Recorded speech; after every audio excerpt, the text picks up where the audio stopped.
Alright, what's up mga Kanoypi? Here's your boy Forex Noypi, and for today's video, magtuturo lang ako kung paano ko binabasa etong fundamental data natin sa EdgeFinder Pro, which I purchased from a1trading.com. Okay? Etong video na to talaga, ginawa ko to para sa isang Kanoypi natin na sa Discord. Okay? Dahil gusto niyang maintindihan kung paano ba ginagamit itong tool na to. So, bago ang lahat, intro muna tayo.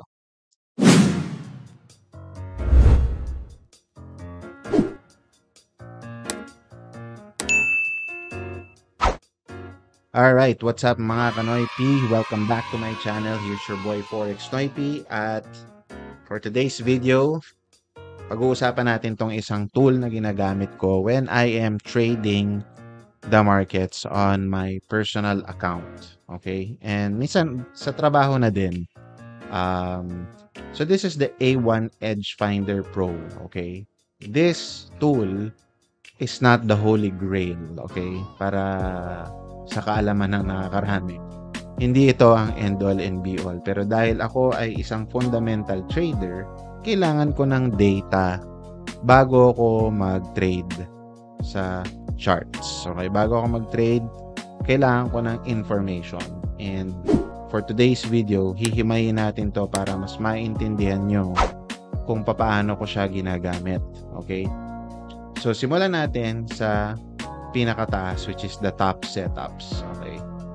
Etong top setups na to, this is already algorithmic based chart or table kung saan kinakalculate na niya yung sentiments, technical, and economic data. Kung mapapansin nyo, mga Kanoypi, ang dami ng economic data. Nadagdag lang to si technical tsaka si sentiments. Okay? Ngayon, himayin natin to kasi dito sa sentiment, nahahati to sa COT data at saka sa retail positioning. Okay? Ngayon, sa retail positioning, Kanoypi, dahil nga palaging kontra ang retail traders sa smart money, opposite ang measurement nito. Okay? Sa commitment of traders data naman, this is the smart money or institutional traders that is recorded coming from the CFTC website. Ito yung institutional score na gusto nating masundan. It's where smart money is going. At pag nakita nating positive ito, ibig sabihin the smart money is bullish this asset. Okay? Ngayon, bakit zero si retail positioning? Tingnan natin yan. Bakit? Okay? So, isa sa mga component, ito ipinaghalo-halo na lang naman na data, pero pwede natin siyang puntahan dito sa sentiments and positioning. Pumunta ngayon tayo sa retail sentiment. Nakikita natin yan dito. Tapos, pili lang tayo ng indices. Si Nasdaq yun eh. So, kung makikita natin dito, Nasdaq is medyo, ito, lagyan natin ng square. Ang Nasdaq, hindi naman kalakihan yung agwat. This has to be 60 for it to be considered na ang retail is bearish Nasdaq. Okay?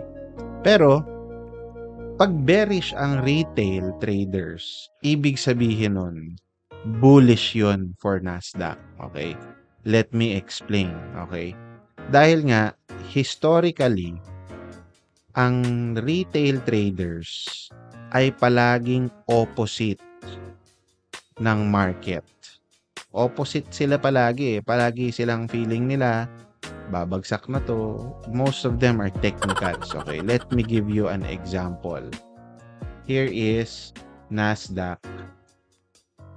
And as you can see, even if the retail traders are 58.16% bearish, tingnan nyo naman kung saan papunta ang market. They are bullish, right? Okay. So, pumunta tayo ngayon sa COT data, which is yung comparison natin kanina, di ba? Makikita nyo dito, Nasdaq is here. At makikita natin dito that 59% or 60% of smart money is bullish Nasdaq. So, tingnan nyo kung nasaan yung chart ngayon. Diba? The chart, price action-wise, is bullish. Smart money is bullish. And then, where is retail traders? Bearish. So, isa to sa mga dahilan kung bakit maraming nasusunugang retail traders, no? Okay. So, that's sentiment. Explain ko na yung sentiment, ha? Ito yung sentiment. Okay? Kasama yan sa algorithmic patterns nito. Alright. So, technicals naman. Sa technicals, meron tayong dalawa. Seasonality at saka trend. Okay? Dun sa seasonality, makikita natin dito rin yan sa Edge Finder, which is this. Seasonality scanner. Okay? Makikita natin yan sa month of year trend. So, syempre, kailangan natin ang Nasdaq. Nasdaq. Alright. So, makikita natin dito that seasonality month to month is measured on a 10-year average. At kung titingnan nyo naman ito, mga kanoypi, this is, what's that? That is December, which is ngayon. At kita naman natin that the graph is bullish. Ibig sabihin, pataas ang Nasdaq on a 10-year average kada December. It's up. Alright? So, bumalik ngayon tayo sa top setups para makita natin yung sumunod, which is the trend. Okay? Sa trend, makikita rin natin yan dito. Trend price forecast. Alright. So, pag pumunta tayo sa Nasdaq, and may instructions din naman dito, kita naman natin na the trend for Nasdaq is up. And it says here, ito yung conditions. They have a exponential moving average. Tatlo yun. Right? Which explains this. Your algorithmic pattern is this. Well, kita naman sa price line na positive talaga yung trend ng Nasdaq, which gives the trend score of a +2. Okay? Alright. So now, na-explain na natin tong dalawa. Pumunta ngayon tayo sa economic data. Okay?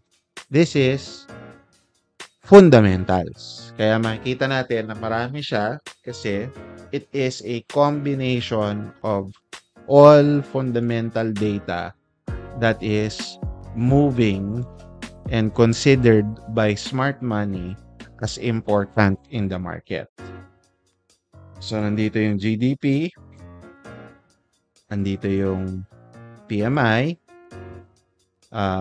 and then this is services PMI, kaya S. M is manufacturers PMI. Retail sales, inflation, syempre importante yan. Employment change, which is NFP. And then unemployment rate, lumabas tong dalawang to kanina. At syempre yung interest rates natin. Okay? Lahat yan, data na yan, nandito din. Which is eto. Ayan, yung pagkakabasag-basag niyan is nandito. It's right there. Ayan, nilagyan ko na ng arrow. Okay? So, ngayon, pagka kinombine mo tong lahat, sobrang simple lang nito. I-add mo to, 2 plus 2 plus 2 plus 1, 7. Minus 1, 6. Plus 1, 7. Plus 1, 8. Minus 1, 7. Plus 1, 8. For a total of 8. Kaya siya bullish. Ngayon, this Edge Finder considers it bullish kung 5 pataas yung score. It considers it bearish kung minus 5 naman pababa yung score. Okay? Alright. So, pumunta ngayon tayo sa commitment of traders. Okay? Ito kasi, most of the time, separately ko siya tinitingnan. Ito siya. Okay? So, itong commitment of traders data talaga na ito, ang sinishare ko lang sa Discord ay ito. Kasi, etong part na ito, etong table na to, wait lang. Etong table na to, ito ay long term. Okay? This is the long term graph. Meaning, mga institutional traders na hanggang ngayon holds a position for these assets. Okay? Ngayon, ano naman itong table na to? Itong table na to is the change of the week on week. Okay?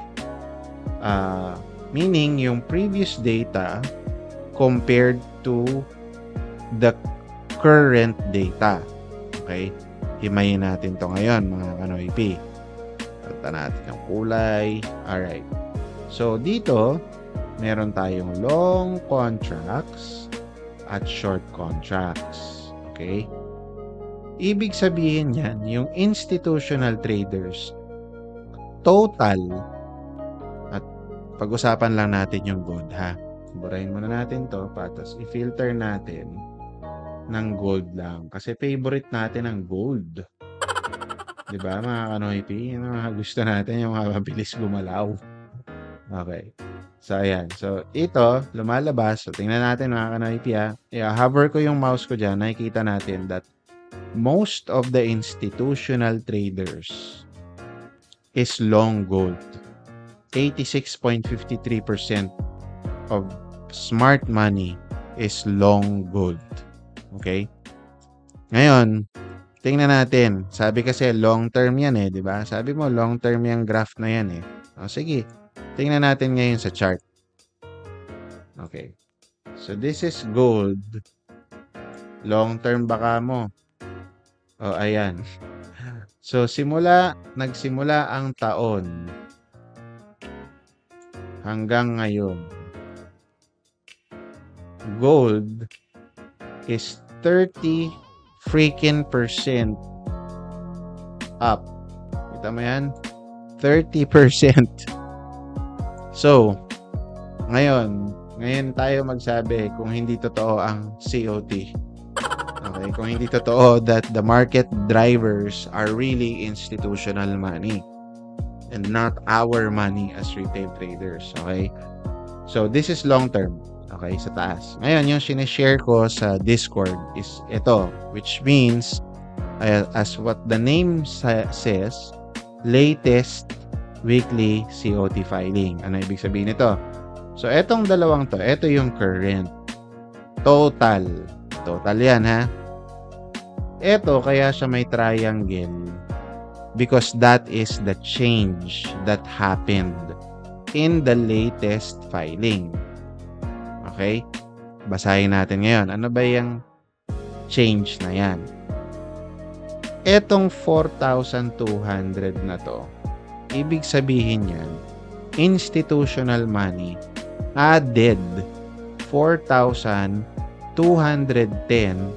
long contracts. They added, ha? Okay. Next.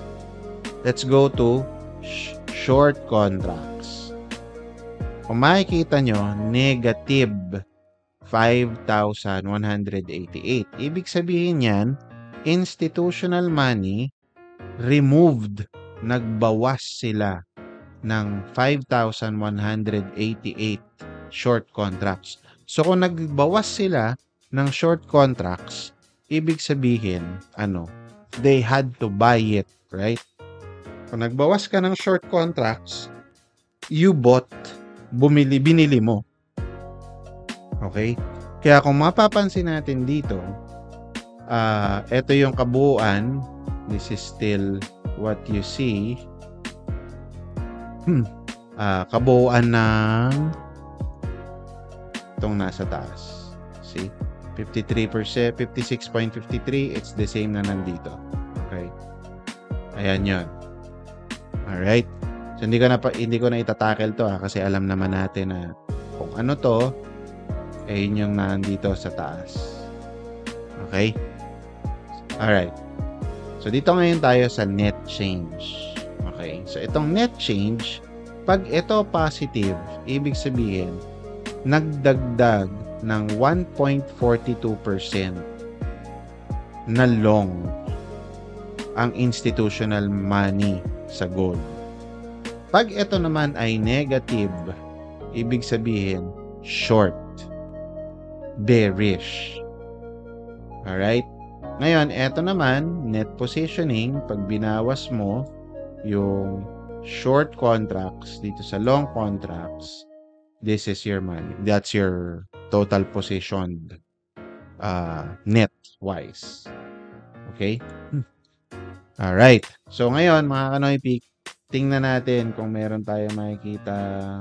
I-select muna natin lahat. Tapos, punta tayo sa Nikkei. Okay. Para lang meron tayong comparison. Okay. So, ngayon, long term, kung makikita nyo dito, Kanoy Peak, sa Nikkei, long term, institutional money is long Nikkei. Okay? Pero dito, sa weekly filing, nag-iiba ang storya. Bakit? Kasi yung changes na nangyari, nagbawas ng long contracts ang institutional money by 2,037 at nagdagdag pa sila ng 774 short contracts. Kaya, makikita natin yung net change is negative 7.83. Okay? Malinaw ba yan? Ngayon, pupunta tayo sa Nikkei. Tingnan natin kung anong naging epekto nito. Konti lang naman, so I'm not expecting huge changes. Okay, so as you can see, daily chart, tamo, choppy. Kasi konti lang yung contracts eh. Pansin nyo, 700 lang. It's not significant enough to really move the markets. Okay? Alright. So, before I move forward, kung may mga questions kayo, Kanoy P, i-chat mo na lang dito. Ilagay mo na lang sa comment section sa baba, ha? Balik tayo sa top setups. Alright. So, etong economic data, hindi ko na to i-discuss ngayon, ha? Kasi napakahabang diskusyon yan. Hindi ko na para explain pa kung ano yung GDP, PMI, etc. Probably on a different video pwede. Okay? Alright. So again, mga Kanoy P, kung gusto nyo makabili ng ganito, punta lang kayo sa a1trading.com. I'll put the link in the description below. Tapos, kung gusto nyo naman sumali sa Discord community, lalagay ko rin yung link dyan sa baba. You can also follow me on my other socials, which is Facebook. I'll put it down below as well. And on my TikTok account, which is also Forex Noipy. Okay? Kung nag-e-enjoy ka naman at nagugustuhan mo yung napapanood mo ngayon, baka naman pwedeng pa-thumbs up, tsaka pa-subscribe na rin. Alright? Yun lang mga Kanoypi. Maraming salamat sa panonood. I will see you on my next video. Goodbye!